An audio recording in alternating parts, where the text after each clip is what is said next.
শুরু করছি আমাদের ক্লাস। বিসমিল্লাহ ওয়া সালাতু ওয়াসসালামু আলা রাসূলিল্লাহ, আম্মা বা'দ। দেশের যে প্রান্ত থেকে যেখান থেকে দেখছো সবাইকে জানাচ্ছি আন্তরিক প্রীতি ও মোবারকবাদ। আমরা আলিম ২৬ ব্যাচ অর্থাৎ আলিম পরীক্ষা ২০২৬ ব্যাচকে নিয়ে আমরা এবার আমাদের এই যাত্রা শুরু করছি। আর এই যাত্রার আজকে হচ্ছে প্রথম ক্লাস। আচ্ছা, তাহলে আমরা আমাদের ধারাবাহিক ক্লাসে আমরা চলে যাচ্ছি। আমাদের প্রথম ক্লাস আজকে হচ্ছে নিয়ে পবিত্র কোরআন মাজিদ। আর তার থেকে হচ্ছে তোমাদের খুব বেশি ইম্পর্টেন্ট যে সূরাটা, সেটা হচ্ছে সূরা নিসা। প্রতি বছর দেখা যায় সূরা নিসা থেকে কমপক্ষে দুটি প্রশ্ন তো থাকেই, মাঝে মাঝে ৩টি বা ৪টিও হয়ে যায়। তো তোমরা অবশ্যই এই সূরা খুব ভালোভাবে পড়বা এবং ভালোভাবে আয়ত্ত করার চেষ্টা করবা। তো সেই জন্য আজকে আমি প্রথম ক্লাসে সূরা নিসা টপিক নিয়ে আলোচনা করব। তো আমরা শুরু করছি, বিসমিল্লাহ। আমরা সূরা নিসার যে প্রথম যে আয়াতগুলো আছে বা হচ্ছে শুরুতে যে কয়েকটা রুকু আছে, সেই রুকুগুলো খুব বেশি ইম্পর্টেন্ট এবং পরীক্ষা অনেক বেশি আসে। তো আমরা ধারাবাহিকভাবে সেই রুকুগুলোর অনুবাদ সংশ্লিষ্ট যে শানে নুজুল, তারপর হচ্ছে বিভিন্ন টার্ম, তারপর হচ্ছে বিভিন্ন শব্দের ব্যাখ্যা বা আয়াত রিলেটেড যা কিছু থাকতে পারে তা নিয়ে আমরা ইনশাআল্লাহ ধারাবাহিকভাবে আলোচনা করব। তো আমরা শুরু করছি আমাদের অনুবাদ নিয়ে। বিসমিল্লাহির রহমানির রহিম। সূরা নিসার প্রথম আয়াত, ইয়া আইয়ুহান নাস তাকু রাব্বাকুম আল্লাযী খালাকাকুম মিন নাফসিন ওয়াহিদা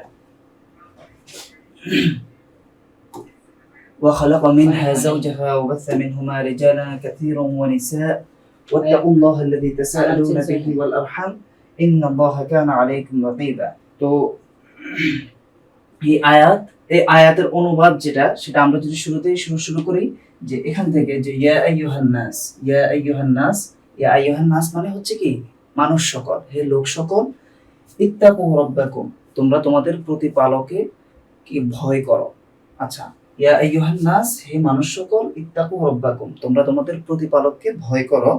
এরপর হচ্ছে কি, যিনি কি করছেন, এই প্রতিপালকের একটা পরিচয় দিচ্ছেন যে প্রতিপালক যিনি আল্লাযী খালাকাকুম, তিনি তোমাদেরকে সৃষ্টি করেছেন। কেমন? তাহলে তোমরা এখানে এই যে এইভাবে শব্দে শব্দে তোমরা এখান থেকে শিখে যাও, পরবর্তীতে তোমার জন্য এই অনুবাদ পড়তে খুব একটা কঠিন হবে না এবং তোমাদের কাছে কোনো একটা শব্দ অপরিচিত মনে হবে না। কেমন? আর যেখানে তোমার খুব কোন একটা শব্দের স্পেসিফিক তুমি যদি অর্থ জানতে চাও, তাহলে সেটা তুমি কমেন্টে জানিয়ে দাও, আমি সেটা পরবর্তীতে তোমার রিপ্লাই দিয়ে দেবো। কেমন? তাহলে আমরা ধারাবাহিকভাবে অনুবাদ শুরু করি আবার। ইয়া আইয়ুহান নাস, হে লোক সকল, ইত্তাকু রাব্বাকুম, তোমরা তোমাদের প্রতিপালককে ভয় করো। তারপর হচ্ছে তিনি কি, আল্লাযী খালাকাকুম, যিনি তোমাদেরকে সৃষ্টি করেছেন। আচ্ছা, কোত্থেকে? মিন নাফসিন ওয়াহিদা, একক সত্তা থেকে। মিন নাফসিন ওয়াহিদা, একক সত্তা থেকে। এরপর হচ্ছে ওয়া খালাকা মিনহা যাওজাহা, এবং বলতেছে যে ওয়া খালাকা মিনহা যাওজাহা, সেই একক সত্তা থেকে আল্লাহ তাআলা তার স্ত্রীকে, আর আল্লাহ তাআলা সেই সত্তার স্ত্রীকে কি করেছেন, সৃষ্টি করেছেন। অর্থাৎ হযরত আদম আলাইহিস সালাম থেকে আল্লাহ তাআলা সবাইকে সৃষ্টি করেছেন, এমনিভাবে আদম থেকে তার স্ত্রীকে সৃষ্টি করেছেন। তাহলে তোমার যদি এমসিকিউ প্রশ্ন আসে যে মানুষ কোথা থেকে সৃষ্টি, বা মানুষকে কার থেকে সৃষ্টি করা হয়েছে, যে সকল মানুষকে সর্বপ্রথম হযরত আদম আলাইহিস সালামকে সৃষ্টি করা হয়েছে, তারপর সকল মানুষকে সেখান থেকে সৃষ্টি করা হয়েছে। আর হযরত হাওয়া আলাইহিস সালাম বা হযরত আদম আলাইহিস সালামের স্ত্রীকে তার বাম পাশের পাঁজর থেকে তাকে সৃষ্টি করা হয়েছে। এরপর বলা হচ্ছে যে ওয়াবাথা মিনহুমা রিজালান কাসীরান ওয়া নিসাআ। বাসা এই বস্তু মানে হচ্ছে কি, ছড়িয়ে দেওয়া। ঠিক আছে, বাসা মানে হচ্ছে ছড়িয়ে দেওয়া। মিনহুমা মানে তাদের উভয়ের থেকে। ওয়াবাসা মিনহুমা, এবং তাদের উভয় থেকে ছড়িয়ে দিয়েছেন। কে ছড়িয়ে দিয়েছেন? এই যে আইতাকু, এই যে রব্বাকুম, এই রব কি করেছেন, তাদের মধ্য থেকে, তাদের মাধ্যমে, তাদের থেকে ছড়িয়ে দিয়েছেন রিজালান কাসীরা, অনেক পুরুষ, ওয়া নিসা, এবং নারী। আমরা এটাকে একসাথে এক শব্দে বলবো কি, রিজালান কাসীরা ওয়া নিসা, যে অনেক নারী পুরুষ ছড়িয়ে দিয়েছেন। এরপর হচ্ছে ওয়াত্তাকুল্লাহ, তোমরা আল্লাহকে ভয় করো। আল্লাযী তাসাআলুনা বিহি, এখন বলতেছে যে আল্লাহর ব্যাপারে আমরা আরেকটা কি, যে আল্লাযী তাসাআলুনা বিহি, যে যার ওসিলা দিয়ে তোমরা কি করো, তার কাছে মানে প্রার্থনা করো, বা যার দোহাই দিয়ে তোমরা একে অপরের কাছে কি চাও, কামনা করো। এরপর আবার বলতেছে ওয়াত্তাকুল আরহাম, এবং তোমরা আত্মীয়তার সম্পর্কের ক্ষেত্রে তোমরা আল্লাহকে ভয় করো। আচ্ছা, ওয়াত্তাকুল্লাহাল্লাযী তাসাআলুনা বিহি ওয়াল আরহাম, এবং তোমরা আত্মীয়তা সম্পর্কের ক্ষেত্রেও কি যে তোমরা আল্লাহকে ভয় করো।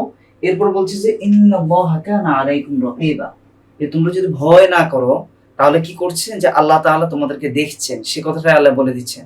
তাহলে আমরা এখানে কয়েকটা হিন্টস পেলাম যে আত্মীয়তার যে সম্পর্ক হয়, যে আল আরহাম বলছে, যে আল আরহাম অর্থাৎ এই যে মানুষের আত্মীয়তার সম্পর্ক, ভাই বোনের সম্পর্ক, তারপর হচ্ছে মা বাবার সম্পর্ক, এই যে সম্পর্কটা, এই সম্পর্কটা ঠিক রাখার জন্য, অর্থাৎ এই সম্পর্কের যে ভিত্তি হতে পারে, কাঠামো হতে পারে, সেগুলো সম্পর্কেই কিন্তু সূরা নিসায় আলোচনা করা হয়েছে। তোমরা জানবা যে এরপরে হচ্ছে মানুষের যে স্বামী স্ত্রীর যে সম্পর্ক, সেগুলো নিয়ে, তারপর হচ্ছে মানুষ মারা গেলে তার যে সম্পদ, তার সম্পদ কিভাবে বন্টন হবে, তারপর হচ্ছে কতটুকু বন্টন হবে, কে কতটুকু পাবে, এর বাইরেও এসে কিছু সামাজিক মানে রীতিনীতি, তারপর হচ্ছে পারিবারিক রীতিনীতি ইত্যাদি সব অনেক বিষয় সম্পর্কে কি করা হয়েছে, এই সূরা নিসায় আল্লাহ তাআলা অনেক বিধান নাজিল করেছে। তাহলে এই যে আমরা যদি আসি যে ইন্নাল্লাহা কানা আলাইকুম রাকিবা, ইন্নাল্লাহা নিশ্চয় আল্লাহ তাআলা কানা আলাইকুম তোমাদের উপর রাকিবা সুদৃষ্টবান বা হচ্ছে কি দৃষ্টিগোচরকারী, অর্থাৎ আল্লাহ তাআলা তোমাদেরকে দৃষ্টিগোচর করছেন, আল্লাহ তাআলা তোমাদেরকে দেখছেন। তো এটাকে রাকিবার সুন্দর একটা অর্থ হতে পারে যে ইন্নাল্লাহা কানা আলাইকুম রাকিবা, নিশ্চয় আল্লাহ তাআলা তোমাদেরকে দৃষ্টিগোচর করছেন। আচ্ছা, তাহলে অনুবাদটা আমরা যদি তাহলে আরেকবার ধরি যে ইয়া আইয়ুহান নাস ইত্তাকু রাব্বাকুমুল্লাযী খালাকাকুম মিন নাফসিন ওয়াহিদা ওয়া খালাকা মিনহা যাওজাহা ওয়া বাথা মিনহুমা রিজালান কাসীরান ওয়া নিসাআ ওয়াত্তাকুল্লাহাল্লাযী তাসাআলুনা বিহি ওয়াল আরহাম ইন্নাল্লাহা কানা আলাইকুম রাকিবা। আচ্ছা, তাহলে দেখো ইয়া আইয়ুহান নাস, হে লোক সকল, ইত্তাকু রাব্বাকুম তোমরা তোমাদের প্রতিপালককে ভয় করো, আল্লাযী খালাকাকুম মিন নাফসিন ওয়াহিদা যিনি তোমাদেরকে একক সত্তা থেকে সৃষ্টি করেছেন, ওয়া খালাকা মিনহা যাওজাহা এবং তার থেকে অর্থাৎ সেই একক সত্তা থেকে তার স্ত্রীকে সৃষ্টি করেছেন। এরপর ওয়া বাসা মিনহুমা তাদের উভয়ের থেকে অর্থাৎ সেই পুরুষ এবং নারী অর্থাৎ হযরত আদম আলাইহিস সালাম এবং হাওয়া আলাইহিস সালাম থেকে কি করেছেন, ওয়া বাসা মিনহুমা এবং তাদের থেকে ছড়িয়ে দিয়েছেন রিজালান কাসীরান ওয়া নিসাআ অর্থাৎ অনেক নারী পুরুষ, অর্থাৎ অনেক নারী পুরুষ আল্লাহ তাআলা ছড়িয়ে দিয়েছেন।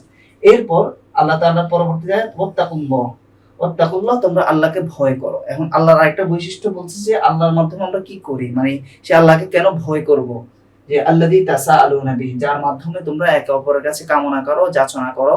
আচ্ছা, এরপর ওয়াল আরহাম এনে হবে ওয়াত্তাকুল আরহাম তোমরা আত্মীয়তার সম্পর্কের ব্যাপারেও তোমরা আল্লাহকে ভয় করো, বা আত্মীয়তার সম্পর্ক ব্যাপারে তোমরা সতর্ক থাকো। এটা সবচেয়ে সুন্দর অর্থ হয় যে ওয়াত্তাকুল আরহাম তোমরা আত্মীয়তার সম্পর্ক বজায় রাখার ক্ষেত্রে কি করো, সতর্ক থাকো।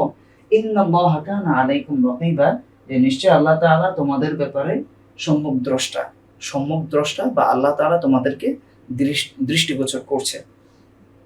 আচ্ছা, এই আয়াতের কোথাও কোনো একটা শব্দের অনুবাদ বা কোনো কিছুতে অস্পষ্টতা আছে কিনা একটু জানাও, কেমন? এরপর দ্বিতীয় আয়াত যেটা হচ্ছে সেটা وآتوا اليتامى أموالهم ولا تتبدلوا الخبيث بالطيب ولا تأكلوا أموالهم إلى أموالهم إنه كان حوبا كبيرا ولا تأكلوا أموالهم إلى أموالكم إنه كان حوبا كبيرا। আচ্ছা, এই আয়াতের অনুবাদ যদি আমরা খেয়াল করি যে ওয়াআতুল ইয়াতামা আমওয়ালাহুম, ওয়াআতুল ইয়াতামা তোমরা এতিমদেরকে প্রদান করো, আমওয়ালাহুম তাদের সম্পদ। এই যে একটু আগে আল্লাহ তাআলা হিন্টস দিলেন যে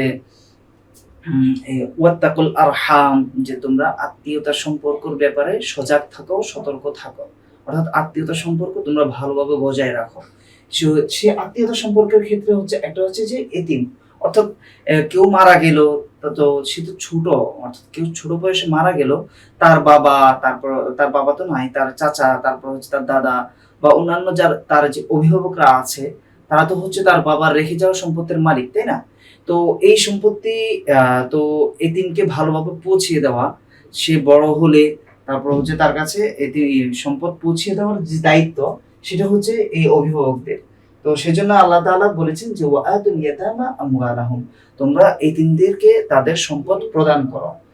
এরপর হচ্ছে ওয়ালা তাতাবাদদালুল খাবিস বিত-তাইয়্যিব আচ্ছা, এখন বলতেছে যে মানে এতিমের মালটা ভক্ষণ করা, তারপরে হচ্ছে এতিমের মালটাকে হচ্ছে নিজের সম্পদের সাথে মিলিয়ে নেওয়াকে আল্লাহ তাআলা কি বলেছেন? খবিস বলেছেন। বুঝছো? এই খবিস শব্দের অর্থ দ্বারা আল্লাহ তাআলা এটাকে নির্ণয় করেছেন বা শব্দচয়ন এইভাবে করা হয়েছে যে ওয়ালা তাতাবাদদালুল খবিস বিত-তাইয়্যিব। তোমরা অনুত্তমকে উত্তমের সাথে বা মন্দকে ভালোর সাথে মিশ্রণ বা পরিবর্তন করো না। তাতাবাদ্দালু মানে হচ্ছে পরিবর্তন করা। ওয়ালা তাতাবাদ্দালুল খবিস বিত-তাইয়্যিব। তোমরা অনুত্তমকে উত্তমের দ্বারা বা উত্তমের দ্বারা পরিবর্তন করো না। আচ্ছা, ওয়ালা তাকুলু আমওয়ালাহুম ইলা আমওয়ালিকুম। এমনিও বলতেছে যে ওয়ালা তাকুলু আমওয়ালাহুম, তোমরা তাদের সম্পদ ভক্ষণ করো না, খেও না, ইলা আমওয়ালিকুম, তোমাদের নিজেদের সম্পদের সাথে। অর্থাৎ যখন তোমাদের সম্পদগুলো একসাথেই থাকবে, যেহেতু এই তিন ছোট ছোট বা তার মানে আত্মীয় স্বজনের সম্পদের সাথে তার সম্পদ একসাথে থাকে, তো অভিভাবক যারা আছে তারা যেন তারা তাদের সম্পদের সাথে এই এতিমদের সম্পদ যেন ভক্ষণ না করে। সেই কথা আল্লাহ তাআলা বলেছেন যে ওয়ালা তাকুলু আমওয়ালাহুম ইলা আমওয়ালিকুম, যে লা তাকুলু আমওয়ালাহুম, তোমরা তাদের সম্পদ খেও না, ইলা আমওয়ালিকুম, তোমাদের নিজেদের সম্পদের সাথে।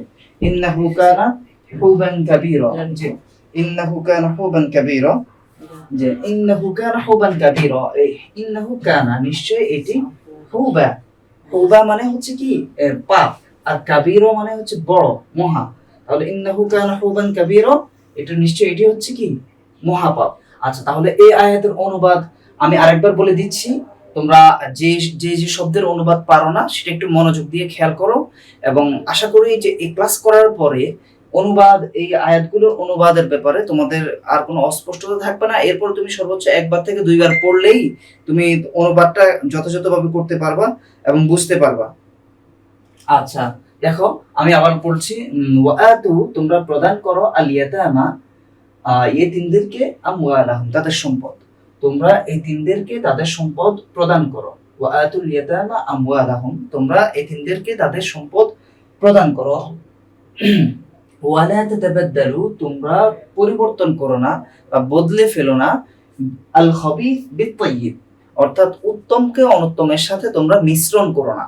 তোমরা এই যে বা উত্তমকে অনুত্তম দ্বারা কি করো না, পরিবর্তন করো না। আচ্ছা, যে অর্থে তোমরা করো। এরপর ওয়ালা তাকুলু আমওয়ালাহুম ইলা আমওয়ালিকুম, এবং এমনি ভাবে তোমরা ওয়ালা তাকুলু আমওয়ালাহুম, তোমরা তাদের সম্পদ খেও না, ইলা আমওয়ালিকুম, তোমাদের নিজেদের সম্পদের সাথে। অর্থাৎ তোমরা নিজেদের সম্পদের সাথে মিশ্রণ করে তাদের সম্পদ ভক্ষণ করো না।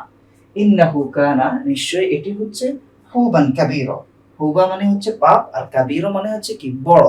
তো একসাথে এটাকে আমরা কি বলবো? ইন্নাহু কানা হুবান কাবীরা, নিশ্চয় এটি হচ্ছে মহাপাপ। আচ্ছা, এই আয়াতের অনুবাদ কোনো অস্পষ্টতা আছে কিনা বা কোনোটা বোঝা যাচ্ছে না এরকম কোনো থাকে কিনা, তাহলে আমি বলতে পারো, কেমন? আর তোমাদের ফ্রেন্ড যারা আছে, তারপর হচ্ছে যারা এই ক্লাসের জন্য অপেক্ষা করছে বা যারা খুঁজছে যে কখন এরকম একটা ক্লাস পাবে, তাদেরকে তোমরা অবশ্যই মেনশন করে দাও। আর আমার কথাগুলো ঠিকমতো শুনতে পাচ্ছ কিনা বা আদারওয়াইজ আর কি কি সমস্যা আছে তোমাদের পড়া বুঝতে, কি অসুবিধা আছে, সবগুলো তোমরা আমাকে কমেন্টে জানাও, আমি এক এক করে উত্তর দেবো ইনশাল্লাহ। ইনশাল্লাহ সাজেশন আমরা খুব দ্রুতই প্রোভাইড করব। সবগুলো এই কোরআনের, তারপর হচ্ছে হাদিস, তারপর হচ্ছে ইসলামের ইতিহাস, আমি এই যে আর এবং বালাগাত, মান্তিক, আমি এই 4টা সাবজেক্টের ক্লাস নেব। এর পাশাপাশি হচ্ছে আমার সাথে সহযোগী হিসেবে বা এই কোর্সে আমার সাথে আছেন ইনস্ট্রাক্টর হিসেবে মোহাম্মদ আলামিন, ওসমান গনি আলামিন। সে বাকি তোমাদের মাদ্রাসার যে বাকি সাবজেক্টগুলো আছে সেগুলো পড়াবে। তো আমি খুব দ্রুতই তোমাদেরকে সেই সাজেশনটা প্রোভাইড করবো ইনশাল্লাহ। আচ্ছা, তাহলে আমরা এই যে দ্বিতীয় আয়াতের অনুবাদ পড়লাম। দ্বিতীয় আয়াত অনুবাদ শেষে আরেকটা আয়াত এখানে একসাথে, যেহেতু তোমাদের পরীক্ষায় চলে আসে, সাধারণত 3টা আয়াতই একসাথে দেয়, 2টা বা একটা এরকম না। তো এই জন্য আমি এখানে একসাথে একের উপর 3টা আয়াত এনেছি এখানে। তো কোরআন মাজিদের প্রতিটি আয়াত তো এখানে পড়ানো সম্ভব না, আমরা সময় যেহেতু অনেক কম, কোরবানির পরেই তোমাদের পরীক্ষা, তো আমরা চেষ্টা করব মানে সাজেশন ভিত্তিক সবচেয়ে ভালো, তারপর হচ্ছে সবচেয়ে কমন উপযোগী যা হয় বা যেই যতটুকু পড়লে তোমরা মোটামুটি শর্টকাটের মধ্যেই এই প্লাস পাওয়ার উপযুক্ত হও, আমরা ঠিক ইনশাল্লাহ ততটুকু পড়াবো এবং আমাদের নোট স্লাইডে সবকিছু আমরা প্রোভাইড করবো ইনশাল্লাহ। এবার আসি তৃতীয় নম্বর আয়াতে। দেখো, বিসমিল্লাহির রহমানির রহিম, ওয়া ইন খিফতুম আল্লা তুকসিতু ফিল ইয়াতামা ফানকিহু মা তাবা লাকুম মিনান নিসাই মাথনা ওয়া থুলাথা ওয়া রুবা' فإن خفتم ألا تعدلوا فواحدة أو ما ملكت أيمانكم ذلك أدنى ألا تعولوا। আচ্ছা, এই আয়াতের অনুবাদ পড়লে মানে পড়ালে দেখে অনেক ছেলেরা খুশি হয়ে যাবে যে এখানে এক বিয়ে, দুই বিয়ে, তিন বিয়ে, চার বিয়ের কথা বলছে, কিন্তু আল্লাহ তাআলা এখানে আরেকটা শর্ত যুক্ত করে দিয়েছে।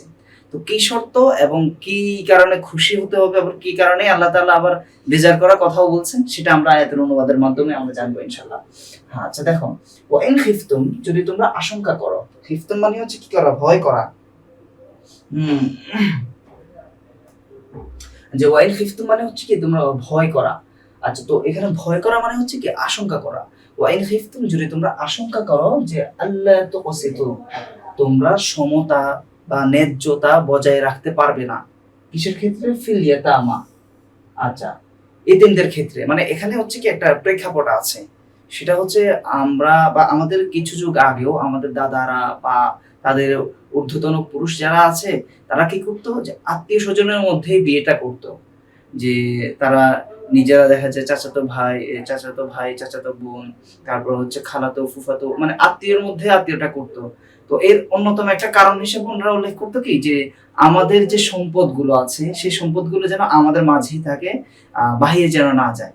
তো এই প্রথাটা এই জাহিলি যুগেও প্রচলন ছিল। যে কি করতো, কোনো ব্যক্তি মারা গেল, তার যে মেয়ে থাকে সেই মেয়েকে তার চাচাতো ভাই, তারপর হচ্ছে আরো আশপাশে যারা আত্মীয় স্বজন আছে তাদের কাছেই বিয়েটা দিত। তো এক্ষেত্রে হচ্ছে কি, যে দেখা যেত একজনে অনেকগুলো এতিম মেয়েকে বিয়ে করে ফেলছে, কিন্তু তাদের ব্যাপারে মানে তাদের যে হকগুলো আদায় করার কথা সেই হকগুলো তারা যথাযথভাবে আদায় করে না। তারপর হচ্ছে স্ত্রীর যে অধিকার, সে অধিকার ঠিকমতো প্রতিষ্ঠিত হয় না।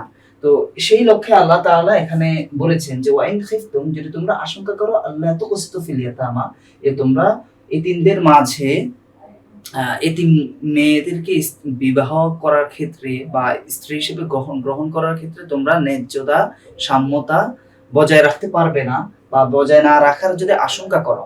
হ্যাঁ, ওয়াইন খিফতুম আল্লাহ তুকসিতু ফিল ইয়াতামা, যদি তোমরা এতিমদের ক্ষেত্রে আল্লাহ তুকসিতু, তোমরা আশঙ্কা করো, আল্লাহ তুকসিতু, যে তোমরা ন্যায় সঙ্গতা বা ন্যায় বিচার প্রতিষ্ঠা করতে পারবে না, ন্যায় প্রতিষ্ঠা করতে পারবে না, তাহলে ফানকিহু মা তাবা লাকুম মিনান নিসা, যে তোমাদের পছন্দ অনুযায়ী যে সকল মহিলা রয়েছে তাদেরকে বিয়ে করো। মাসনা ওয়া থুলাস ওয়া রুবা, যে দুইটি, তিনটি অথবা চারটি। আচ্ছা, এই পর্যন্ত বলাতে ছেলেরা হয়তো খুশি হয়েছে, যাক দুইটা, তিনটা, চারটা বিয়ের কথা বলছে, তাই না? এখন দেখো এরপরে আসছে কথা। তাহলে আগে অনুবাদটা ধরো, ফানকিহু, তোমরা বিয়ে করো, মা তাবা লাকুম, তোমাদের পছন্দ অনুযায়ী, মিনান নিসা, মহিলাদের মধ্যে থেকে, অর্থাৎ মহিলাদেরকে তোমাদের পছন্দ অনুযায়ী কয়টি বিয়ে করো? দুইটি, তিনটি বা চারটি বিয়ে করো। আচ্ছা, এটা আল্লাহ তাআলা বলেছেন। এরপর বলছেন যে ফাইন খিফতুম, যদি তোমরা আশঙ্কা করো, যদি তোমরা ভয় করো যে আল্লাহ তাআদিলু, যে তোমরা দুইজন স্ত্রী গ্রহণ করলে, তিনজন করলে, চারজনকে বিয়ে করলে, ঠিক আছে, কিন্তু তাদের মাঝে সমতা, ন্যায্যতা, স্ত্রীর যে অধিকার, মানবিক অধিকার, এগুলো তোমরা প্রতিষ্ঠিত করতে পারবে না, বরং একদিকে ঝুঁকে যাওয়ার আশঙ্কা থাকে। তারপর হচ্ছে কি করো, এই যে ওভারঅল, অর্থাৎ এক স্ত্রী বা অনেক স্ত্রী গ্রহণ করার ফলে যে রেখে দেওয়া, ছেড়ে দেওয়া, এই যে ব্যাপারগুলো, এগুলো যখন ঘটে, স্ত্রীদের ভরণ পোষণ ইত্যাদি আদায় করা হয় না। তো সেই জন্য আল্লাহ তাআলা এগুলো বলছেন। এরপর বলছেন যে যদি কেউ দুইটা, তিনটা, চারটা বিয়ে করেও, বিয়ে করার পরে যদি তার এই যে দায়িত্ববোধ সেগুলো যদি সে যথাযথ আদায় করতে না পারে, তাহলে হচ্ছে ফাওয়াহিদা, তাহলে সে কি করবে? শুধুমাত্র এক বিয়ে করবে। তাহলে যারা চার বিয়ে, দুই বিয়ে, তিন বিয়ে, চার বিয়ের জন্য যারা খুশি হয়েছে, তাদের অবশ্যই এই শর্তটা মনে রাখা উচিত যে ফাইন খিফতুম আল্লাহ তাআদিলু, যদি তোমরা স্ত্রীদের মাঝে ন্যায় সঙ্গতা বা ন্যায় পরায়ণতা যদি তোমরা বজায় রাখতে না পারো, তো ফাওয়াহিদাতা, তোমরা কি করো? একটি বিয়ে করো, একটি বেশি করবা না, ঠিক আছে? তাহলে এই শর্তটা অবশ্যই মনে রাখতে হবে যে যারা দুই বিয়ে, তিন বিয়ে, চার বিয়ের কথা বলে, তাদের জন্য পূর্ব শর্ত হচ্ছে কি, স্ত্রীদের মাঝে ন্যায়পরায়ণতা, ন্যায়সঙ্গতা অবশ্যই বজায় রাখতে হবে, এর বাইরে গেলে হবে না। আচ্ছা, এরপর বলছে যে যদি এরকম দুইটা তিনটা রাখার ক্ষেত্রে যদি এই সমস্যা হয় তাহলে কি করবা, ফাওয়াহিদাতান, এক স্ত্রী গ্রহণ করবা। এরপর আও মা মালাকাত আইমানুকুম। আচ্ছা, এখানে একটা কথা আছে, সেটা হচ্ছে যে প্রাচীন যুগে তো তোমার এই যে বাদী দাসী বা দাস ইত্যাদির প্রচলন ছিল।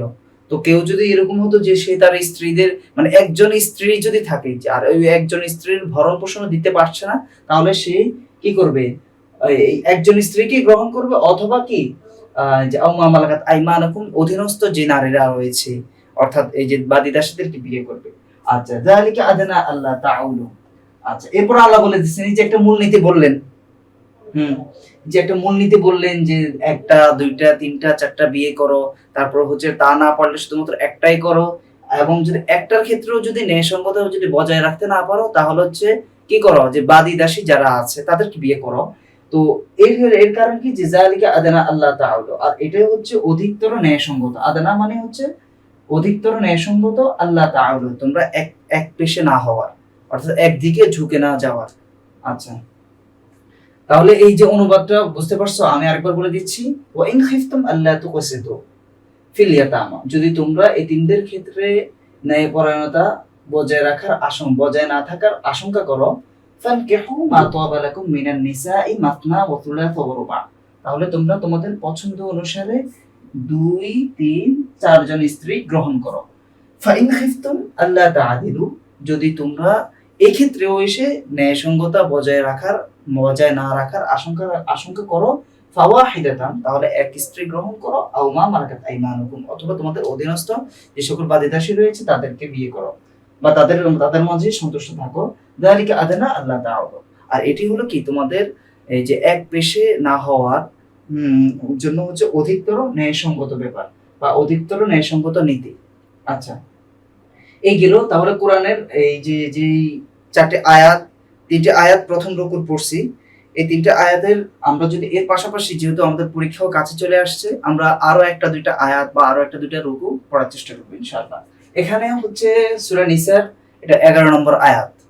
এই আয়াতে আল্লাহ তাআলা সার্বজনীন যে একটা বিধান প্রচলন করেছেন, সেটা হচ্ছে মানুষ মারা যাওয়ার পর তার যে সম্পত্তি রয়েছে সেই সম্পত্তিগুলো কিভাবে বন্টন করা হবে, তারপর হচ্ছে তার ছেলে কতটুকু পাবে, মেয়ে কতটুকু পাবে, স্ত্রী, তারপর হচ্ছে তার মা বাবা সহ তার পরিবার পরিজন কার কতটুকু অংশ নিশ্চিত করা হবে, তা আল্লাহ তাআলা সার্বজনীন ভাবে এখানে একটি বিধান প্রচলন করে দিয়েছেন, বিধান রচনা করেছেন বা বিধান নাজিল করেছেন। তো এটাই হচ্ছে সেই আয়াত। এর পাশাপাশি আরো একটা দুইটা আয়াত আছে যেখানে মিরাস, এই মিরাজ সম্পর্কে আলোচনা করা হয়েছে। তোমরা অবশ্যই এই যে মিরাজের যে মাসালাগুলো আছে সেগুলো তোমরা ফিকহ দ্বিতীয় পত্রে সিরাজি কিতাবে পাবা ইনশাআল্লাহ, সেটাও আমাদের ওসমান গনি আলামিন স্যার পড়াবেন। তো সেই ক্লাস দেখার জন্য তোমাদের আমন্ত্রণ রইল। এখন আমরা এখানে অনুবাদ শুরু করছি। বিসমিল্লাহ। ইউসিকুমুল্লাহু ফি আওলাদিকুম, যে আল্লাহ তাআলা ইউসিকুমুল্লাহ, আল্লাহ তোমাদেরকে কি করছেন, ওসিয়ত করছেন বা নির্দেশ দিচ্ছেন, আদেশ দিচ্ছেন, ফি আওলাদিকুম, তোমাদের সন্তানদের ব্যাপারে বা তোমাদের সন্তান সন্ততিদের ব্যাপারে আল্লাহ তাআলা আদেশ দিচ্ছেন। কি আদেশ? লিযযাকারি মিথলু হাযিল উনসায়াইন, যে পুরুষ ব্যক্তি মিথলু অনুরূপ, হাযিল উনসায়াইন, হাযুল মানে হচ্ছে অংশ, আর উনসায়াইন মানে হচ্ছে কি দুইজন নারী, তাহলে একজন পুরুষ দুইজন নারীর সমপরিমাণ পাবে। লিযযাকারি মিথলু হাযিল উনসায়াইন, যে একজন পুরুষ দুইজন নারীর সমপরিমাণ অংশ পাবে। আচ্ছা, তাহলে এতটুকু আবার ধরো, ইউসিকুমুল্লাহু ফি আওলাদিকুম, আল্লাহ তাআলা তোমাদেরকে তোমাদের সন্তানদের ব্যাপারে ওসিয়ত করছেন যে লিযযাকারি মিথলু হাযিল উনসায়াইন, একজন পুরুষ দুইজন নারীর সমপরিমাণ সম্পদ পাবে। ফাইন কুননা নিসাআন ফাওকা ইসনাতাইন। আচ্ছা, এখন বলতেছে কোন ব্যক্তি মারা গেল, তার কি রয়েছে, যে দুইজন থেকেও অধিক মেয়ে রয়েছে, তাহলে বলতেছে ফাইন কুননা নিসাআন ফাওকা ইসনাতাইন, যদি কোনো ব্যক্তি দুইয়ের অধিক সন্তান হয়, মেয়ে সন্তান হয়, তাহলে ফালাহুন্না সুলুসা মা তারাক, তাহলে ওই ব্যক্তির রেখে যাওয়া সমস্ত সম্পত্তির 3 ভাগের 2 ভাগ পাবে। আচ্ছা, তাহলে ফালাহুন্না তাদের জন্য হবে সুলুসা মা তারাক, তার রেখে যাওয়া সম্পত্তির 2 ভাগের 1 ভাগ বা 2/3 2/3, ফালাহুন্না সুলুসা মা তারাক, তাদের জন্য থাকবে 2/3। আর ধরো ফাইন কুন্না নিসাআন ফাওকা ইসনাতাইন, যদি তারা 2 এর অধিক হয়, অর্থাৎ সেই যে ব্যক্তি মারা গেল তার তার মেয়ের সংখ্যা যদি 2 এর অধিক হয়, তাহলে ফালাহুন্না সুলুসা মা তারাক, তাহলে তাদের সম্পত্তি থাকবে 3/2 বা 2/3।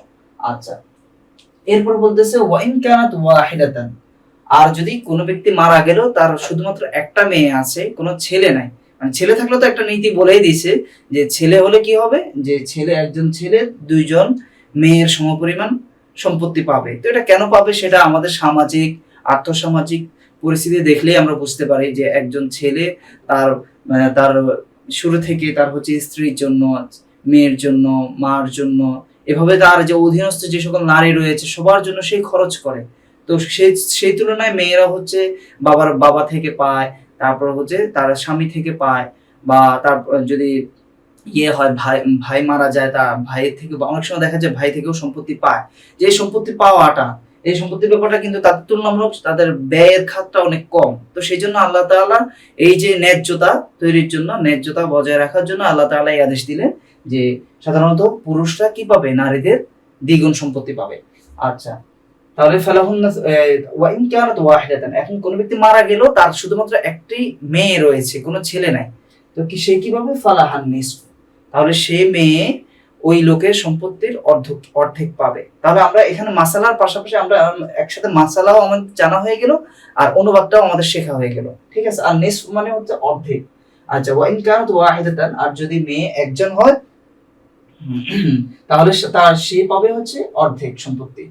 এখন দেখো যে গেল, তাহলে ছেলের কথা বলছে যে ছেলে, আল্লাহ তাআলা ইউসিকুমুল্লাহু ফি আওলাদিকুম, আল্লাহ তাআলা তোমাদের সন্তানদের ব্যাপারে আদেশ দিচ্ছেন, ওসিয়ত করছেন কি, লিযাকারি মিসলু হাযিল উনসায়াইন, যে একজন পুরুষ 2জন নারীর সমপরিমাণ বা সমপরিমাণ সম্পদ পাবে। ফাইন কুননা নিসাআন ফাওকা ইসনাতাইন, যদি কোন ব্যক্তি 2 এর অধিক মেয়ে হয়, ফালাহুন্না সুলুসা মা তারাক, তাহলে তারা সেই ব্যক্তির রেখে যাওয়া সম্পত্তির 3/2 বা 2/3 পাবে। ওয়াইন কানাত ওয়াহিদাতান, আর যদি একজন হয়, যদি কোনো ব্যক্তি মারা যায় তার মেয়ে শুধু একটা মাত্র মেয়ে থাকে, ফালাহান নিসফ, তাহলে সেই মেয়ে ওই বাবার সম্পত্তি, রেখে যাওয়া সম্পত্তির অর্ধেক পাবে। ফালাহান নিসফ মানে কি, অর্ধেক। আচ্ছা, ওয়ালি আবাওয়াইহি, এখন দেখো কোনো ব্যক্তি মারা গেল, মারা যাওয়ার পর তার কে কে অবশিষ্ট আছে, তার ধরো যে ব্যক্তি মারা গেল তার মা বাবা, ধরো সাপোজ কেউ একজন মারা গেল, তার মা বাবা এখনো জীবিত আছে, তাহলে সেই মা বাবা ওই মৃত সন্তানের সম্পত্তি থেকে কতটুকু অংশ পাবে সেটাই এখানে উল্লেখ করা হচ্ছে। দেখো, ওয়ালি আবাওয়াইহি লিকুল্লি ওয়াহিদিন মিনহুমা সুলুসু মিম্মা তারাক ইন কানা লাহু ওয়ালাদ ফাইন লাম ইয়াকুল লাহু ওয়ালাদুন ওয়া ওয়ারিসাহু আবাওয়াহু ফালিউম্মিহি সুলুস। আচ্ছা, এখানে কথা কি, যে কোনো ব্যক্তি মারা গেল, এখন তার কন্ডিশন 2টা হতে পারে। তো মারা যাওয়ার সাথে সাথে সে কি করছে, তার স্ত্রী সন্তান ছিল এবং তার মা বাবাও আছে, এই একটা কন্ডিশন। আরেকটা সে মারা গেল, তার শুধু মা বাবা আছে কিন্তু স্ত্রী সন্তান নেই। তো 2টা কন্ডিশনে কতটুকু কখন সম্পত্তি কে পাবে সেই বিষয়ে এখানে আলোকপাত করা হচ্ছে ইনশাআল্লাহ। হ্যাঁ, তাহকিক গুলো আমরা সময় সময় করে ফেলবো। আর তাহকিক তো যেহেতু একটু বেসিক বা বেসমেন্ট গড়ে তুলতে হয়, সেজন্য আমরা তাহকিকের জন্য একদিন বা 2টা ক্লাস প্রয়োজন অনুসারে আমরা একটু স্পেশালি নিব, কেমন। এখন শুধু আমরা অনুবাদ, যেহেতু বড় যে প্রশ্নটা বা বড় পার্টটা সেটা অনুবাদ, আমরা এখন অনুবাদ, তারপর যে অনুবাদের পাশাপাশি শর্ট কোয়েশ্চেন গুলোর উপরে আমরা একটু ফোকাস করি, যেহেতু এগুলো পড়লেই হয়ে যায়, খুব বেশি করতে হয় না, মানে অনুধাবন করা, তারপর বোঝার খুব একটা বেশি প্রয়োজন হয় না। তুলনামূলক তাহকিকটা একটু বিশ্লেষণ করে পড়তে হয়। তো সেই জন্য আমরা তাহকিকের ক্লাসগুলো ইনশাআল্লাহ এগুলো শেষ করে আমরা তাহকিকের জন্য স্পেশালি 2টা বা যতগুলো ক্লাস প্রয়োজন হয় আমরা নিব ইনশাআল্লাহ। আচ্ছা, দেখো, ওয়ালি আবাওয়াইহি লিকুল্লি ওয়াহিদিন মিনহুমা সুলুস মিম্মা তারাক ইন কানা লাহু ওয়ালাদ। আচ্ছা, এখন বলতেছে ওয়ালি আবাওয়াইহি, এবং মা বাবা, লিকুল্লি ওয়াহিদিন মিনহুমা, তাদের প্রত্যেকে, কুল্লুন মানে প্রত্যেক, ওয়াহিদ মানে লিকুল্লি ওয়াহিদ মানে কি, প্রত্যেক, মিনহুমা তাদের, মিনহুমা মানে মিনাল আবাওয়াইন। আচ্ছা, তাহলে মা বাবা প্রত্যেকে কি আসুদুস, তারা পাবে কি এক ষষ্ঠাংশ, অর্থাৎ সম্পদের 6 ভাগের 1 ভাগ করে হচ্ছে মা এবং বাবা দুজনে পাবেন। আচ্ছা, তখন একটা কন্ডিশন আছে, যে সেটা হচ্ছে কি মিম্মা তারক মানে হচ্ছে রেখে যাওয়া সম্পত্তি। আমি প্রথমে শাব্দিক ওয়ার্ডটা করছি, তারপর হচ্ছে একসাথে অনুবাদ করে দেব। ইন কানা লাহু ওয়ালাদ, যদি ওই মৃত ব্যক্তির সন্তান থাকে, যদি মৃত ব্যক্তির সন্তান থাকে, কোন ব্যক্তি মারা গেল, তার সন্তানও আছে, মা বাবাও আছে, তাহলে সন্তানরা তো সন্তানদের ভাগ পাবেই। ছেলের ক্ষেত্রে বলছে ছেলে তার মেয়েদের ডাবল পাবে, মেয়েরা হচ্ছে দেখা যায় কোনো কোনো ক্ষেত্রে 3 ভাগের 2 ভাগ পাবে, কোনো কোনো ক্ষেত্রে অর্ধেক পাবে। তো এগুলার পরে এখন বলতেছে যে ছেলে মেয়েও আছে, এমনি ভাবে হচ্ছে মা বাবাও আছে।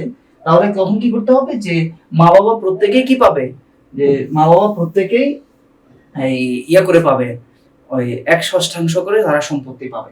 ঠিক আছে, তাহলে আমরা এখন অনুবাদটা আবার সুন্দর করেই করি, যে ওয়ালি আবাওয়াইহি, এবং মা বাবা, লিকুল্লি ওয়াহিদিন মিনহুমা, তাদের প্রত্যেকেই আসুদুসু মিম্মা তারাক। আসুদুসু মিম্মা তারাক অর্থাৎ হচ্ছে কি, যে রেখে যাওয়া সম্পত্তির 1/6 পাবে। ইন কানা লাহু ওয়ালাদ, যদি ওই মৃত ব্যক্তির সন্তান থাকে, তাহলে মৃত ব্যক্তির এই যে রেখে যাওয়া সম্পত্তি থেকে 1/6 মা বাবা 1/6 পাবে, যদি মৃত ব্যক্তির সন্তান থাকে। আচ্ছা, আর ফাইল্লাম ইয়াকুল্লাহু ওয়ালাদ ওয়া ওয়ারিসাহু আবাওয়াহু ফালি উম্মিহি সুলুস।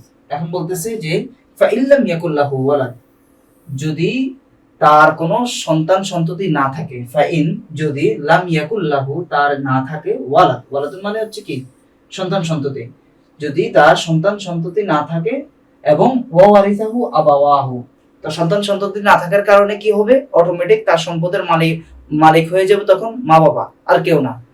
তো হিস্ট্রি বলতেছে যে ওয়ারিসাহু আবাওয়াহু, এবং তার মা বাবাকে সম্পত্তির মালিক বানিয়ে দিয়ে যায়, ওয়ারিস বানিয়ে দিয়ে যায়। তো সেই ক্ষেত্রে হচ্ছে কি সম্পদের যা হবে, সম্পদ পুরাটা 3 ভাগ করে 1 ভাগ মা পাবে, আর বাকি যা আছে সব বাকিটা বাবা পাবে। তো ফালি উম্মিহি সুলুস, এই ক্ষেত্রে মায়ের অংশ হচ্ছে 1/3। বুঝতে পারছো এই যে ব্যাপারটা? এই ব্যাপারটা যেটা প্রথম বলছে, যদি সন্তান সন্ততি থাকে, আমি তোমাদের এই আয়াতটা আমি একটু বেশি বিশ্লেষণ করে এই জন্য পড়াচ্ছি, যে সিরাজের ক্ষেত্রে তোমাদের হচ্ছে মনে থাকে না, যে মা কতটুকু পাবে, বাবা কতটুকু পাবে, ছেলে কতটুকু পাবে, এটা তোমাদের মনে থাকে না। তো এই আয়াতের অনুবাদ এমন ভাবে তোমরা শেখো, যে যেন তোমরা একসাথে এই আয়াতের অনুবাদও শেখা হয়, এমনিভাবে যে সিরাজের যে মাসালাগুলো আছে, সেই মাসালাগুলো অংশগুলো কে কতটুকু পায়, সেটাও যেন তোমাদের আয়ত্ত হয়ে যায়। আচ্ছা, তাহলে দেখো বলতেছে, যদি কোনো ব্যক্তি মারা যায়, তার সন্তান সন্ততি থাকে, সে অবস্থায় মা বাবা পাবে 1/6। আচ্ছা, আর বলতেছে যদি সন্তান সন্ততি না থাকে, শুধুমাত্র এই মা বাবাকেই সম্পদের মালিক বানিয়ে দিয়ে যায়, তো সেই ক্ষেত্রে মা পাবে হচ্ছে 1/3 সম্পদের 1/3। কেমন? দেখো, ওয়ালি আবাওয়াইহি লিকুল্লি ওয়াহিদিন মিনহুমা সুদুস মিম্মা তারাক ইন কানা লাহু ওয়ালাদ, মৃত ব্যক্তির রেখে যাওয়া সম্পত্তি থেকে মা বাবা উভয় পাবে 1/6, যদি তাদের সন্তান জীবিত না থাকে, বা যদি তাদের সন্তান থাকে, ইন কানা লাহু ওয়ালাদ, যদি তাদের সন্তান থাকে। আর ফাইল্লাম ইয়াকুল্লাহু ওয়ালাদ, যদি তাদের সন্তান না থাকে, ওয়ারিসাহু আবাওয়াহু, এবং তার মা বাবাকে সে ওয়ারিস বানিয়ে যায়, তো ফালি উম্মিহি সুলুস, এই ক্ষেত্রে তার মা পাবে 1/3। আচ্ছা, তারপরে এখন দেখছেন, বলো যে পরবর্তীতে আসতেছে যে বোনেরা পাবে কিনা, ভাইয়েরা পাবে কিনা, যে ফাইন কানা লাহু ইখওয়াতুন ফালি উম্মিহি সুদুস। এখন এখানে আরেকটা প্রশ্ন, যে কোন ব্যক্তি মারা গেল, তার হচ্ছে ভাই আছে, তার মানে সন্তান সন্ততি নাই, শুধু ভাই আছে, তারপর হচ্ছে মা আছে, বাবা আছে। তো এই ক্ষেত্রে বলতেছে ফাইন কানা লাহু ইখওয়াতুন, যদি তার অনেকগুলো ভাই থাকে, ফালি উম্মিহি সুলুস, এই ক্ষেত্রে মা পাবে হচ্ছে 1/6। আচ্ছা, 3টা কন্ডিশন গেল। এরপর বলতেছে এই যে সম্পত্তি ভাগ করা, যে ছেলে পাবে, মেয়ে পাবে, মা পাবে, বাবা পাবে, ভাই পাবে, বোন পাবে, এই যে ব্যাপারগুলো, এই যে পাওয়ার যে একটা লিস্ট এখানে তৈরি করছে, এটা কখন হবে? এটা একজন ব্যক্তি মারা যাওয়ার পরে তো এই সম্পত্তি ভাগ করা হবে, কিন্তু এটা কখন করা হবে সে কথা বলা হচ্ছে, যে মিম্বা আদি ওয়াসিয়াতিন ইউসি বিহা আও দাইন। আচ্ছা, কোন ব্যক্তি দেখা গেল মারা গেল, সে মারা যাওয়ার আগে বলে গেছে যে অমুক মাদ্রাসায় আমার এতটুকু সম্পত্তি দান করো, তারপর হচ্ছে বা ওসিয়ত করে গেল যে অমুককে আমার এই সম্পত্তিটা দিও, এরকম ভাবে অনেকে ওসিয়ত করে বা এখনো করে, অতীতেও অনেকে করেছেন, বা এটা একটা রেওয়াজ আছে। তো সে কথাই বলছে, যদি কোনো ব্যক্তি এরকম ওসিয়ত করে যায় তাহলে তার রেখে যাওয়া সম্পত্তি থেকে সর্বপ্রথম ওসিয়ত, ওসিয়তের পূর্বে হচ্ছে আবার কি দাইন, দাইনের কথা বলছে, দাইন মানে হচ্ছে কি ঋণ। তাহলে এই সেই ওসিয়ত এবং ঋণ কি করার পর, পরিশোধ করার পরে সম্পত্তি কিভাবে ভাগ করা হবে, ঠিক আছে। তাহলে আবার দেখো মিনবাদি ওসিয়াতিন ইউসি বিহা, মিনবাদ মানে হলো পরে, ওসিয়াতিন ইউসি বিহা, তো মানে ওসিয়ত তার রেখে যাওয়া বা করে যাওয়া ওসিয়ত পূরণ এবং আউদাইন ঋণ আদায়ের পর। তাহলে তার বলে যাওয়া বা তার কৃত ওসিয়ত এবং ঋণ আদায়ের পর, মানে এই যে সম্পত্তি পুরোটা আছে, তো সেটার ব্যাপারে আল্লাহ তাআলা বলছেন যে মিন বাদি ওসিয়াতিন ইউসি বিহা আউদাইন, যে সেই যে ওসিয়ত আছে সেই ওসিয়তটা কি করবে, ওসিয়ত এবং দাইন তথা ঋণ, মৃত ব্যক্তি যদি কোনো ঋণ করে যায় তাহলে সেই ঋণ পরিশোধ করার পরে কি করবে, এই যে সম্পত্তি ভাগ করে দিবে। এরপর বলতেছে এখন এখন কথা হতে পারে, আচ্ছা আমরা তো মা বাবাকে কেন দেব বা ছেলে সন্তানদেরকে কেন দেব, হয়তো সব সম্পত্তি মা বাবাকে দিয়ে দিই, এটাও একটা হতে পারে। বা হতে পারে কি সব সম্পত্তি আমাদের ছেলে মেয়েদেরকে দিয়ে দেয়, মা বাবা বড় হয়ে গেছে, বৃদ্ধ হয়ে গেছে, তাদেরকে কেন দেব, এরকম একটা প্রশ্ন হতে পারে। তো সেই জন্য আল্লাহ তাআলা বলছেন যে আবাউকুম ওয়া আবনাউকুম লা তাদরুন আইয়ুহুম আকরাবু লাকুম নাফআ, যে আবাউকুম ওয়া আবনাউকুম, তোমাদের মা বাবা, ও আবনাউকুম এবং তোমাদের ছেলে সন্তান, লা তাদরুন তোমরা জানো না, আইয়ুহুম আকরাবু লাকুম নাফআ কে তোমাদের সবচেয়ে বেশি উপকারে আসবে, বা যে কে তোমাদের উপকারের সবচেয়ে নিকটবর্তী, অর্থাৎ কার মাধ্যমে তুমি ইহকালে এবং পরকালে সবচেয়ে বেশি উপকৃত হবে সেটা তুমি জানো না। তো সেজন্য আল্লাহ তাআলা কি করছেন যে হয়তো মা বাবার মাধ্যমে বেশি উপকৃত হতে পারে বা সন্তানদের মাধ্যমে উপকৃত হতে পারে।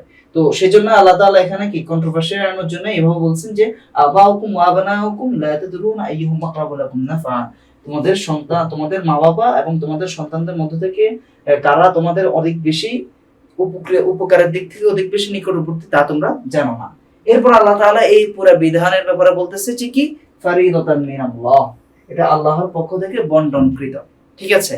এই যে যে আল্লাহ তাআলার এই যে একটা বিধান, কোন ব্যক্তি মারা গেল, এখন তো দেখা যাচ্ছে এভাবে আমাদের ইয়েদেরকে, বোনদেরকে, তারপর হচ্ছে ফুফুদেরকে, বা এভাবে নারী সমাজ যারা আছে তাদেরকে এই ইয়ে করার পর, বাবা মা মারা যাওয়ার পর তাদের সম্পত্তি থেকে অনেক বেশি বঞ্চিত করা হয়।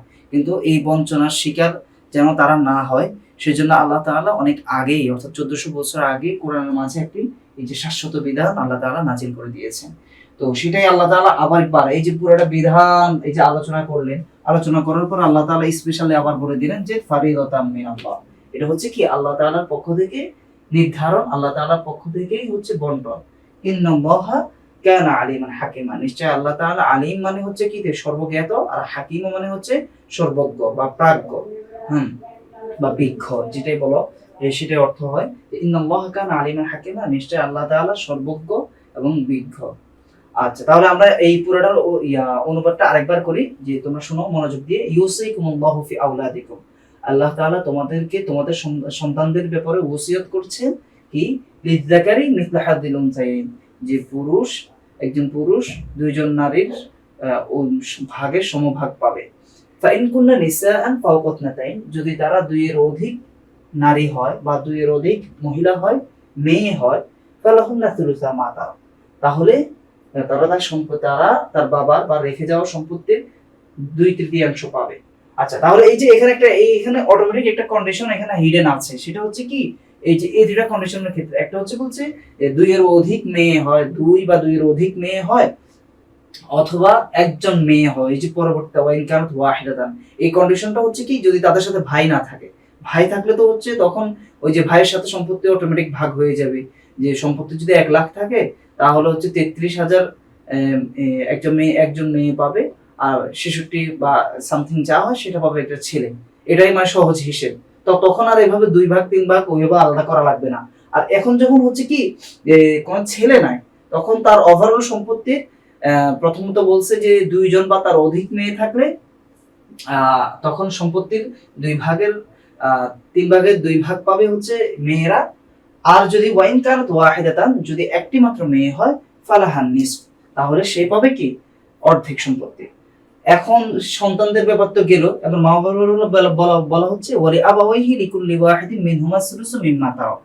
আর ইন কানা লাহু ওয়ালাদ, এখানে একটা কন্ডিশন জুড়ে দিয়েছে, যদি মৃত ব্যক্তির সন্তান সন্ততি থাকে তাহলে মা বাবা প্রত্যেকেই তার রেখে যাওয়া সম্পত্তির 1/6 পাবে।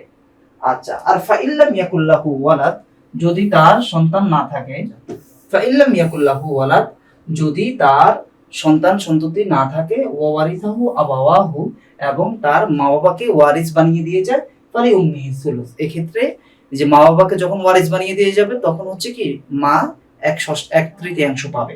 আচ্ছা, এরপর আরেকটা কন্ডিশন নতুন কি, যে কোন ব্যক্তি মারা গেল, তার মা আছে, বাবা আছে, তারপর হচ্ছে ভাই আছে, তো এই ক্ষেত্রে মা কতটুকু পাবে সেটা বলে দিচ্ছে, যে ফাইন কানাত লাহু ইখওয়াতুন, যদি তার কি থাকে ভাই থাকে, তো ফালি উম্মিহি সুদুস, এক্ষেত্রে মা পাবে 1/6।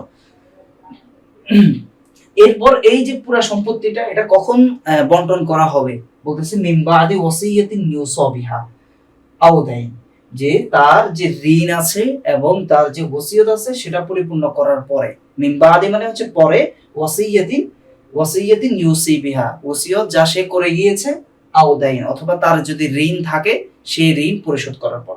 তাহলে এই পুরোটা ব্যাপার বলা হচ্ছে যে মানে তার কৃত ওসিয়ত পূর্ণ করা এবং তার ঋণ পরিশোধ করার পর এই সম্পত্তি প্রদান করা হবে। তোমরা ব্র্যাকেটে লিখে দিবা এই সম্পত্তি ভাগ করা হবে বা বন্টন করা হবে, তাহলে অনুবাদের সৌন্দর্য বৃদ্ধি পাবে। কেমন, যে মিন বাদি ওয়াসিয়াতিন ইউসি বিহা আও দাইন, তার কৃত ওসিয়ত পরিপূর্ণ করা এবং তার ঋণ পরিশোধ করার পর উপযুক্ত আলোকে সম্পদ বন্টন করা হবে।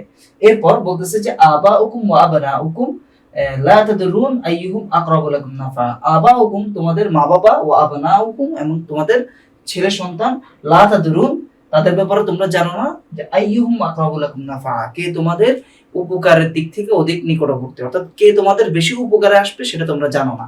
আচ্ছা, তাহলে পুরোটা অনুবাদ, আবাউকুম ওয়া আবনাউকুম লা তাদরুন আইয়ুহুম আকরাবু লাকুম নাফা।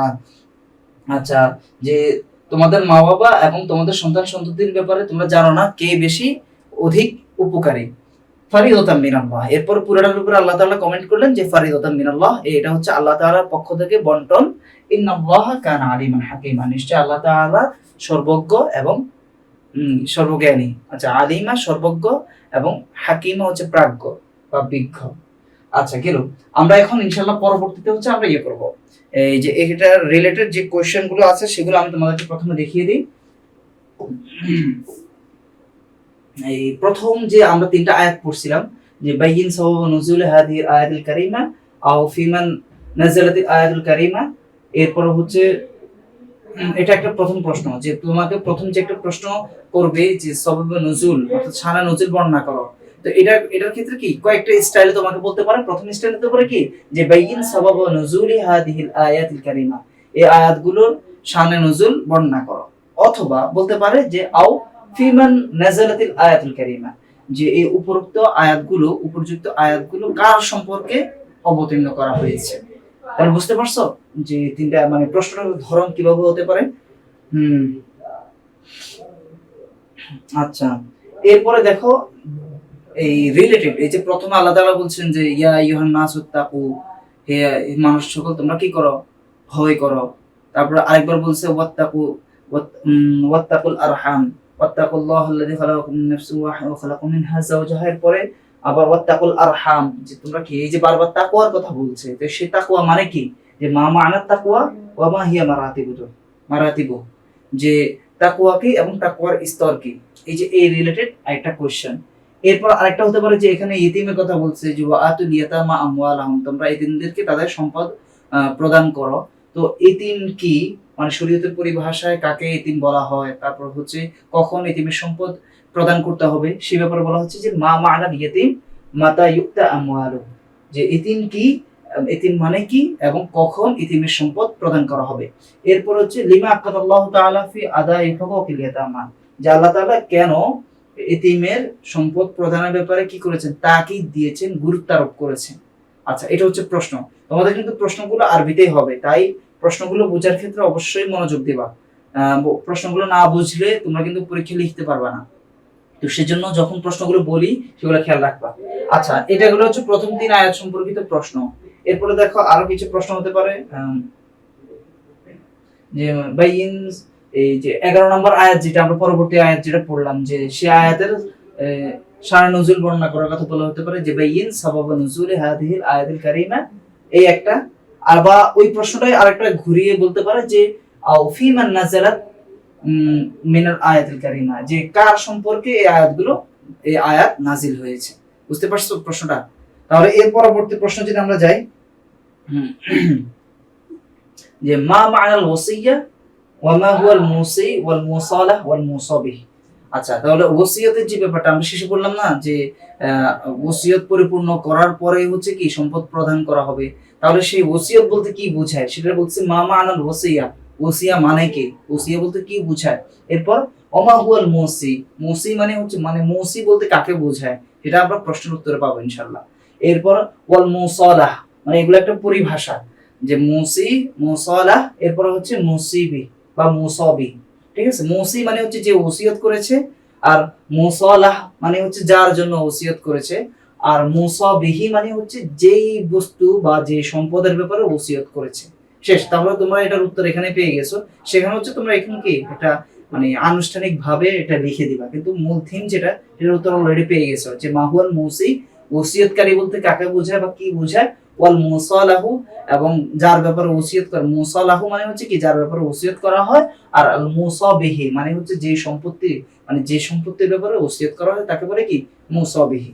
আচ্ছা আচ্ছা, এখন এই যে দেখো তোমাদের এই যে ব্যাপারটা আমরা ইনশাল্লাহ এই 60 দিনের মধ্যে, অর্থাৎ কোরবানির আগেই তোমাদের আচ্ছা আলিমের যে রিভিশন ব্যাচ, আলিমের ফাইনাল সাজেশন ভিত্তিক হচ্ছে যে একটা কোর্স, ইনশাল্লাহ আমরা এটা এর মধ্যে 60 দিনের মধ্যে আমরা কমপ্লিট করব।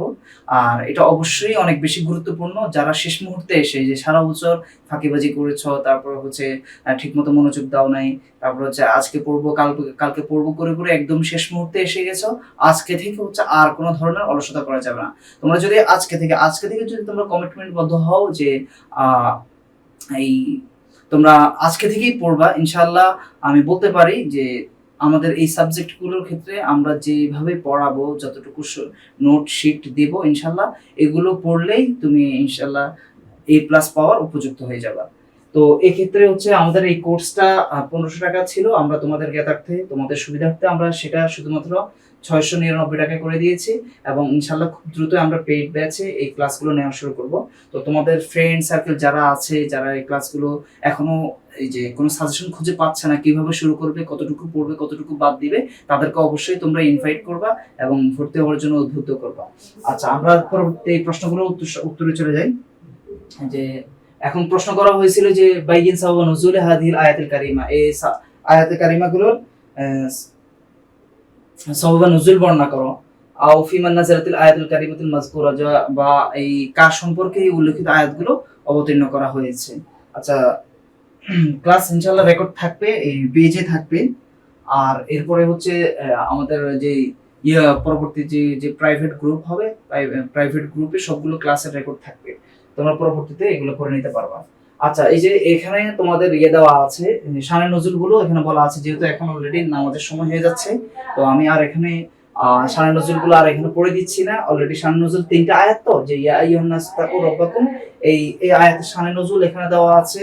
তারপর হচ্ছে ওয়াতুল ইয়াতামা আমওয়ালাহুম, যে ওয়াতুল ইয়াতামা আমওয়ালাহুম যে আয়াতটা আছে, যে এতিমদেরকে সম্পদ প্রদান করা, তো এই আয়াত কার সম্পর্কে অবতীর্ণ হয়েছিল, তো সেটার ব্যাপারে এখানে বলা আছে।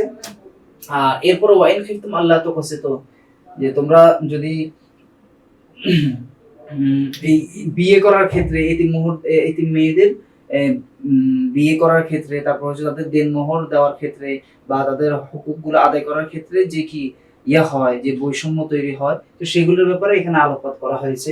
এই আয়াত সেই প্রেক্ষাপটে অবতীর্ণ হয়েছে। আচ্ছা, এরপরে পরবর্তীতে আমরা যেটা পড়লাম যে মা মানাত তাকওয়া, আমরা এই প্রশ্নটা একটু সলভ করি। আমার হচ্ছে আমি পড়াশোনা করছি থেকে, আমার কওমি মাদ্রাসায় পড়েছি, এর পাশাপাশি হচ্ছে আলিয়া মাদ্রাসা আমার ছিল, হোসেনপুর দারুস সুন্নাহ ইসলামী আলিম মাদ্রাসা। আমি সেখানে আলিম পর্যন্ত পড়ছিলাম, এখন বর্তমানে ঢাকা বিশ্ববিদ্যালয় আরবি বিভাগে পড়ছি। আচ্ছা, এরপর হচ্ছে তাকওয়ার আবিধানিক অর্থ কি, যে এখানে শাব্দিক অর্থ আছে, শাব্দিক অর্থগুলো এখন দেখে নিবা, যে এইগুলো খুব বেশি ইম্পর্টেন্ট। বলতে পারো যে হয়তো শানে নজুলটা আসবে, আর না হয় তাকওয়ার যে প্রশ্নটা আছে এই প্রশ্নটাই আসবে, এর বাহিরে খুব বেশি আসবে না ইনশাআল্লাহ। তো এটা একটু খেয়াল করে দেখে নিবা, যে প্রথমে শাব্দিক অর্থগুলো পড়বা, যে এতটুকু হচ্ছে তুমি যদি পারো তাহলে এতটুকু অংশ দিবা, আর যদি না পারো তাহলে কমপক্ষে এই যে আল খাউফ, আল হিফাজ, তারপর হচ্ছে বলেন যে ফারাতুস সিয়ানা তথা অধিক সংরক্ষণ করা। তো যারা পারো তারা আরবিগুলো খেয়াল করে পড়বা, আর যারা পারো না তারা হচ্ছে কমপক্ষে বাংলাগুলো মনে রাখবা শাব্দিক অর্থের ক্ষেত্রে। আচ্ছা, এরপরে যদি হয় যে পারিভাষিক সংজ্ঞা, পারিভাষিক সংজ্ঞা হচ্ছে কি, যে ওয়া খাউফু মিনাল্লাহি তাআলা ওয়া আযাবিহি বিইমতিসালি আওয়ামিরি ওয়া ইজতিনাবি নাওয়াহি। এটা হচ্ছে মানে স্বতঃসিদ্ধ। স্বতঃসিদ্ধ মানে বোঝো কি, যে মানে সবার কাছে গ্রহণযোগ্য যে একটা মতামত থাকে, বা যে সবার কাছে গ্রহণযোগ্য যেটা, সেটা হচ্ছে এটা খুব বেশি প্রচলিত তাকওয়ার পরিভাষা। তো তাকওয়ার পরিভাষা তো অবশ্যই খেয়াল রাখতে হবে, যে পরিভাষা যখন বলে, যে পারিভাষিক সংজ্ঞা যখন কার কাছে চাওয়া হয়, সেটা বাংলা হোক, ইংরেজি হোক, আরবি হোক, যে ভাষাই হোক, তোমার পারিভাষিক যেহেতু এখানে আরবি, তাকওয়া বলতে কি বোঝায়, তাহলে অবশ্যই আরবিটা দিতে হবে, যে ওয়া খাউফু মিনাল্লাহি তাআলা ওয়া আযাবিহি বিইমতিসালি আওয়ামিরি ওয়া ইজতিনাবি নাওয়াহি, যে আল্লাহ তাআলার আদেশসমূহ পালন এবং নিষেধসমূহ থেকে কি বিরত থাকার মাধ্যমে কি করা, আল্লাহ তাআলার শাস্তি থেকে কি করা, ভয় করা। আচ্ছা, এরপরে হচ্ছে এর মাধ্যম দ্বিতীয়টা হচ্ছে আলী রাদিয়াল্লাহু তাআলা আনহুর একটা দেওয়া হয়েছে, মতামত দেওয়া হয়েছে, তরকুল আসরার আলাল মাসিয়া ওয়া তরকুল আগরাদ বিত্তাআ। আচ্ছা, এরপরে হচ্ছে আরো একটা আছে, যে আত-তাকওয়া হুয়াল ইমতিসাল লিআওয়ামিরিল্লাহ ওয়া ইজতিনাব আন নাওয়াহি। তাকওয়া বলা হয় আল্লাহ তাআলার আদেশসমূহ পালন করা এবং আল্লাহ তাআলার নিষেধসমূহ বর্জন করা। আচ্ছা, এরপর বলছে যে তাকওয়ার স্তর কি, তাহলে আমরা তাকওয়ার এই যে আবিধানিক অর্থটা আমরা জানলাম, আবিধানিক এবং পারিভাষিক সংজ্ঞাটা জানলাম। এখন তাকওয়ার বলতেছে তাকওয়ার স্তর কি। তাকওয়ার তিনটে স্তর রয়েছে, যেমন শিরক থেকে বিরত থাকার মাধ্যমে চিরস্থায়ী আযাব থেকে আত্মরক্ষা। আচ্ছা, এটা হচ্ছে অর্থাৎ তাকওয়ার একটা স্তর হলো কি, শিরক থেকে বিরত থাকা, শিরক থেকে মুক্ত থাকা, এই একটা হচ্ছে তাকওয়ার স্তর। আর দ্বিতীয় স্তর হচ্ছে কি, যে এমন সকল কার্যক্রম থেকে বিরত থাকা যা গুনাহ দিকে ধাবিত করে। প্রথমত হচ্ছে শিরক থেকে মুক্ত থাকা, দ্বিতীয়ত হচ্ছে কি গুনাহ থেকে মুক্ত থাকার মাধ্যমে তাকওয়া অর্জন, তৃতীয়ত বলছে যে যে সকল বস্তু মানুষকে সত্য বা মহান আল্লাহ তাআলা স্মরণ থেকে অমনোযোগী করে রাখে, সে সকল বন্ধু পরিহার করা। আচ্ছা, তাহলে একটা সহজ কথা হচ্ছে কি, যে ঈমান আনার মাধ্যমে তাকওয়া, এটা হচ্ছে তাকওয়ার প্রথম স্তর। তারপর হচ্ছে গুনাহ থেকে বেঁচে থাকার মাধ্যমে তাকওয়া, এটা হচ্ছে তাকওয়ার দ্বিতীয় স্তর। তৃতীয় হচ্ছে যে আল্লাহ তাআলার স্মরণ থেকে গাফিল না হওয়া, সেটা হচ্ছে তাকওয়ার তৃতীয় স্তর। ঠিক আছে, বুঝতে পারছো? অর্থাৎ যে সকল কাজ করলে, যে সকল অবস্থার মুখোমুখি হলে আল্লাহ তাআলা কি হয়, স্মরণ থেকে ভুলে যায় বা স্মরণ থাকে না, তো সেই সকল কাজ থেকে বিরত থাকা, সেই সকল মুহূর্ত থেকে বিরত বা পরিহার করাকে কি তাকওয়ার তৃতীয় স্তর বা সর্বোচ্চ স্তর বলা হয়। আচ্ছা, আমরা এরপরে হচ্ছে পরবর্তীতে দেখবো, যে ওই যে পরবর্তী আমরা যে আয়াতটা পড়েছিলাম 11 নম্বর আয়াত, সে আয়াতের শানে নুজুল, সে আয়াত কার সম্পর্কে অবতীর্ণ হয়, আমরা ইনশাআল্লাহ পরবর্তীতে এটার নোট আমরা প্রোভাইড করব, এবং সেটাও থেকে যাবে ইনশাআল্লাহ। তোমরা পরবর্তীতে সেটা দেখে নিবা, সেখান থেকে তোমার এইগুলো দেখে নিবা। আর ফাইনালি আরেকবার, যে এটা হচ্ছে আমাদের রিভিশন কোর্স, এবং আমরা 60 দিনে ইনশাআল্লাহ এখানে আলিমের সবগুলো সাবজেক্ট কমপ্লিট করব, এবং যতটুকু প্রয়োজন এবং যতটুকু না পড়লেই নয়, এবং যতটুকু পড়লে তোমার মাঝে কনফিডেন্স তৈরি হবে যে ইনশাআল্লাহ আমি এই আলিম পরীক্ষায় ইনশাআল্লাহ আমি ক্লাস পাবোই। তো আমরা শেষ ততটুকু নিয়ে ইনশাআল্লাহ আমরা পড়াবো, এবং খুব ভালোভাবে পড়ানোর চেষ্টা করব। তো তোমাদের প্রতি রিকোয়েস্ট থাকবে, তোমরা তোমাদের ফ্রেন্ড সার্কেল, তারপর হচ্ছে যারা এখনো অমনোযোগী আছে, তারপর হচ্ছে যারা ভর্তি হতে চায়, তাদেরকে অবশ্যই তোমরা মেনশন করবা, তাদেরকে খুব দ্রুতই জানিয়ে দেবা। ঠিক আছে, আজকে আমাদের ক্লাস এই পর্যন্তই থাকলো। ইনশাআল্লাহ পরবর্তী ক্লাসে আবার দেখা হবে। সেই জন্য সকলের সুস্থতা এবং মঙ্গল কামনা করে আজকের মতো বিদায় নিচ্ছি। আসসালামু আলাইকুম ওয়া রাহমাতুল্লাহি ওয়া বারাকাতুহু।